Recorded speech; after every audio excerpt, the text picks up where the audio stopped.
যাই আমাদের পৃথিবীর একটা ইতিহাস আছে, বাংলাদেশের একটা ইতিহাস আছে, ভূগোল আছে।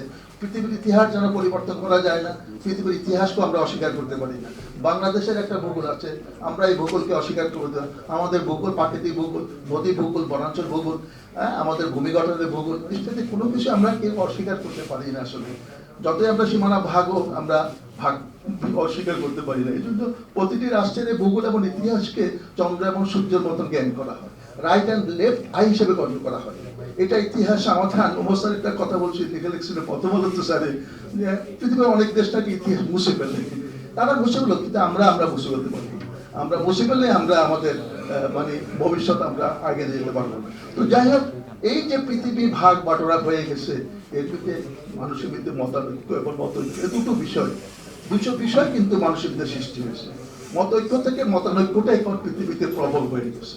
আমাদের এই সোভিয়েত ইউনিয়ন, রাশিয়ার যে গর্বাচেভ ছিলেন রাষ্ট্র প্রেসিডেন্ট, উনি কমিউনিস্ট যাই করুক আর না করুক, উনি একটা টিচার রেখে গেছে, রাষ্ট্র একটা প্রবন্ধ রেখে গেছে আন্তর্জাতিক জাতিসংঘের যে আপনার convention on international law convention international non water non navigable water রিসোর্সের উপরে উনি একটা প্রবন্ধ লিখে গেছে। সে প্রবন্ধ অত্যন্ত উনি বলে গেছে যে মানুষের দেশে দেশে যে সংঘাত বা স্বার্থ, একটা নদী উজানের থেকে আরম্ভ হয়েছে, সেটা কয়েকটা দেশ অতিক্রম করে সমুদ্রে পতিত হয়েছে। এই যে আমাদের ভিতরে যে মতানৈক্যটা, এই মতানৈক্যটা আমরা যদি নিরসন করতে হয়, আমাদের হালিমদার খান যেটা বলেছে, উনি জোর দিয়ে বলে গেছে আপনারা international convention on non navigable water রিসোর্সের উপরে আপনারা এই এই অন্তত নীতিটা আইনটা আপনারা স্বাক্ষর করেন। কর্বাসের এই প্রদেশটা পৃথিবীকে দিয়ে গেছে। হ্যাঁ, ভিয়েতনাম লাস্ট দেশ যে 35তম রাষ্ট্র যে এই আইনে স্বাক্ষর করে এটাকে কার্যকর করার মানে দিয়ে গেছে। তো যাই হোক, গর্বাসে পড়ে গেছে আইন, তার বক্তব্য আছে, তার কীর্তি আছে। তো আমাদের এই যে ইন্টারন্যাশনাল কোর্স অন রিভার, এইটা আমার মনে হয় যে বাংলাদেশে এই আওয়াজটা গত কয়েক বছর থেকে আমাদের পরিবেশ বসে আন্দোলন সুশীল সমাজ থেকে জোরালোভাবে উত্থান করেছে। এই আইনটা আমরা স্বাক্ষর করলে এই কয়েকটা ক্লজ আছে, সেই ক্লজ আমরা অন্তত কিছুটা সাপোর্ট পাবো।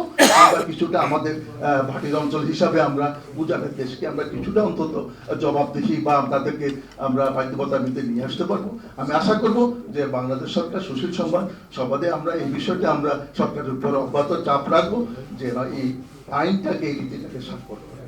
তো ধন্যবাদ আপনাদেরকে। অভ্যন্তরীণ নদী ব্যবস্থা না ঘুরেও অভ্যন্তরীণ নদী ব্যবস্থার ব্যাপারে আমরা যত কথা বলি না, নদী এবং পানি একটা বিশেষায়িত বিজ্ঞান।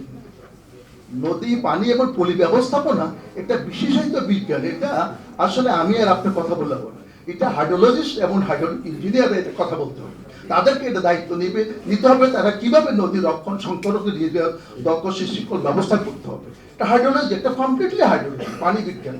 হ্যাঁ, এটাকে অস্বীকার করা যায় না। তো আমি আশা করব, আমি আগেও বলে আছি যে বাংলাদেশকে একটা হাইড্রোলিক কান্ট্রি হিসেবে ঘোষণা করা। কারণ যেহেতু উজানের আপনার বিরাট উপমহাদেশের প্রায় বিশাল অঞ্চলের পানি আমাদেরকে সমুদ্রের নিষ্কাশনের আপনার দায়িত্ব পালন করতে হয়।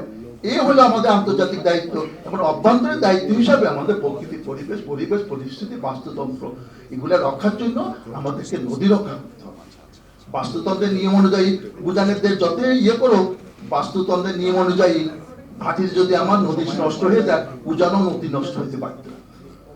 হ্যাঁ, ফারাক্কা বাঁধ নিয়ে ওই যে কথা ফারাক্কা বাঁধ নিয়ে তারা অন্তত লাফালাফি করছে, নীতিশ বাবু, তারপরে আমাদের কি জানি ওই লালু প্রসাদ যাদব সাহেব বলছে ফারাক্কা ভাঙো। তো ভাঙোটা বুঝি না, কিন্তু কথা হচ্ছে তুমি উজানের পানি আমাকে দিতে হবে, আমার ভাটির অঞ্চল ঠিক রাখতে হবে, তাহলে আমি আমার অভ্যন্তরীণ ব্যবস্থা রাখতে পারবো। তো ধন্যবাদ। আমি দুইটা প্রস্তাব করবো যে আমরা বাংলাদেশ সরকার জন্য আমরা convention on international law on non navigable water resource এই রীতিকে আমরা স্বাক্ষর করি এবং বাংলাদেশকে আমরা হাইড্রোলিক কান্ট্রি ঘোষণা করি এবং বাংলাদেশে এই নদী ব্যবস্থাপনায় পানি বিশেষজ্ঞ দায়িত্ব অর্পণ করা হোক। ধন্যবাদ।